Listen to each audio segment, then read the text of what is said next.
साथियों आप सभी लोग जानते हैं कि वेलोसिटी एक ऐसा बेसिक पैरामीटर है फिजिक्स का जिसके बारे में आप सभी लोगों ने बहुत ही अच्छे तरीके से पढ़ा होगा। 9th क्लास से ही वेलोसिटी की डेफिनेशन की स्टार्टिंग हो जाती है जिसमें हम अलग अलग तरीके की चीजों को समझते हैं। लेकिन हम यहाँ पर एक ऐसी चीज डिस्कस करने जा रहे हैं जिससे आपको भी काफी कुछ नया मिलने वाला है।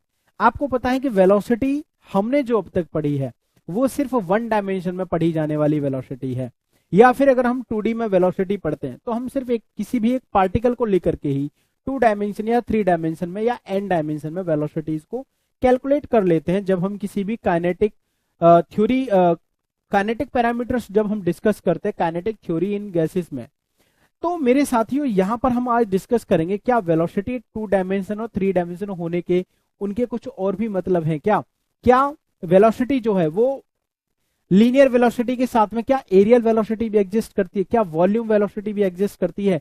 तो बिल्कुल यस, ये तीनों बातें बिल्कुल सही आप सुन रहे हैं कि लीनियर वेलोसिटी क्या होती है, एरियल वेलोसिटी क्या होती है और वॉल्यूम वेलोसिटी क्या होती है। इन तीनों वेलोसिटीज पर बहुत ही अच्छे स्टैंडर्ड आपके लॉज भी दिए गए, तो इन तीनों लॉज को भी मैं आपको यहां पर आपके सामने डिस्कस करूंगा। तो सबसे पहले शुरुआत करते हैं हम लोग लीनियर वेलोसिटी को लेकर के, ठीक है ना। तो देखो जब भी हम लीनियर वेलोसिटी की यहां पर बात करते हैं तो इसके बारे में तो आप सभी ने खूब अच्छे तरीके से पढ़ा है कि अगर कोई भी पार्टिकल यहां से मोशन कर रहा है और वो सीधा जा रहा है या किसी भी कर्व को अगर वो फॉलो कर रहा है एंड जो भी कर्व है अगर वो पोजीशन का फंक्शन है, suppose that this is any curve, अगर मैं इसकी वेलोसिटी यहां पर कैलकुलेट करना चाहता हूं तो this velocity is equals to जो भी उसका डिस्प्लेसमेंट है which is differentiate with respect to time, so this v is equals to ds over of dt। तो ये हमारा यहां पर क्या निकल के आ जाता है, this is the velocity and this s is a displacement.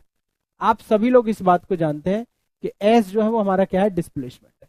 इसका मतलब ये है कि अगर डिस्प्लेसमेंट मींस लेंथ को अगर मैं टाइम के रेस्पेक्ट में डिफरेंशिएट कर रहा हूं तो उसको हम लीनियर वेलोसिटी बोलते हैं।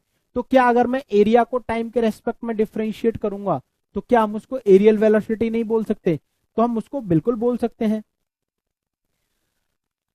तो अगर हम यहां पर एरियल वेलोसिटी की बात करते हैं, अगर हम यहां पर एरियल वेलोसिटी के कंसेप्ट की बात करते हैं तो बिल्कुल हम लिख सकते हैं कि this dA over of dt, अगर हम किसी भी एरिया को टाइम के रेस्पेक्ट में अगर हम उसको डिफरेंशिएट करते हैं तो उसको हम एरियल वेलोसिटी पढ़ते हैं। ये एरियल वेलोसिटी का कंसेप्ट भी आपने पढ़ा है केपलर के सेकंड लॉ में। तो अगर आप केपलर से सेकंड लॉ अगर आप पढ़ेंगे प्लैनेटरी मोशन में तो वहां पर उन्होंने यही स्टेटमेंट बोला था कि कोई भी प्लैनेट जो सन के चारों तरफ रिवॉल्यूशन कर रहा है तो इक्वल एरिया में इक्वल टाइम में इक्वल एरिया को वो स्वेप्ट करता है। तो इट मींस दैट कि उसका एरियल वेलोसिटी कांस्टेंट है। तो यहां पर अगर हम बात करते हैं लाइक दिस कि अगर ये हमारा एंगल डी थीटा है and this is the distance r और ये वाला क्या हो जाएगा, this is r of d theta. अगर मैं इसके एरिया की बात करूं, अगर हम इसके इस वाले एरिया की बात करते हैं तो ये एरिया जो है हमारा वो क्या हो जाएगा, कोई बताएगा मुझे? So this area this is equal to half, this is base into height, this is r of d theta. अगर मैं इसको टाइम के रेस्पेक्ट में डिफरेंशिएट करता हूं तो this is d a over of D t, so this is half of this is r square and this is d theta over of D t. और इस d theta over d t का मतलब होता है this is r square of this is omega. मेरे साथियों यही चीज कांस्टेंट वहां पर रहती है क्योंकि आप लोग समझते हैं this v is equals to R omega, so we can replace this omega is equals to V by of R, okay. और अगर मैं यहां पर m से ऊपर नीचे मल्टीप्लाई कर दूं तो ये हमारा कुछ ऐसे बन जाएगा, this is half of R square, this is v upon में r, m से आप ऊपर नीचे मल्टीप्लाई कर दीजिए, एक r से एक r खत्म हो जाएगा, mvr this is the angular momentum upon में 2। तो यही स्टेटमेंट केपलर साहब ने बोला था कि this dA over of dt that is equals to j upon of 2m that is equals to constant. Constant का मतलब होता है कंजर्व, यानी कि equal area swept in equal time interval.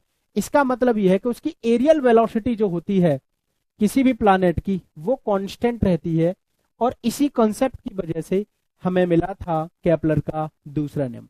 तो इसको क्या बोला गया, एरियल वेलोसिटी। इससे पहले अब तक हमने क्या पढ़ी थी, लीनियर वेलोसिटी। अब हम देखते हैं क्या वॉल्यूम वेलोसिटी भी आपने कहीं पर पढ़ी है या नहीं। देखिए, अगर हम यहां पर वॉल्यूम वेलोसिटी की बात करते हैं, अगर हम यहां पर वॉल्यूम वेलोसिटी की बात करते हैं, तो इसका मतलब यह है कि कोई भी वॉल्यूम को अगर मैं टाइम के रेस्पेक्ट में डिफरेंशिएट कर रहा हूं, so that is equals to the volume velocity, that is equals to the volume velocity. आप मुझे एक बात बताइए, क्या ये वॉल्यूम वेलोसिटी वर्ड भी आपने कहीं पर देखा है? इसका यूज आपने देखा है? जी बिल्कुल। जैसे किसी भी पाइप से पानी फ्लो कर रहा है, किसी भी पाइप से पानी फ्लो कर रहा है कुछ इस तरीके से, किसी भी पाइप से पानी इस तरीके से यहां पर फ्लो कर रहा है, ठीक है ना, यहां पर ये पानी फ्लो कर रहा है। तो अगर मैं यहां पर ये देखता हूं कि इसका जो एरिया है, अगर वो हमारा ए है और वो वाटर का जो डिस्टेंस जो ये कवर कर रहा है, सपोज दिस इज एक्स, तो मैं यहां पर जो मेरा वॉल्यूम है, ये जो मेरा वॉल्यूम है, हम इसको क्या लिख सकते हैं, this is area into displacement, that is x.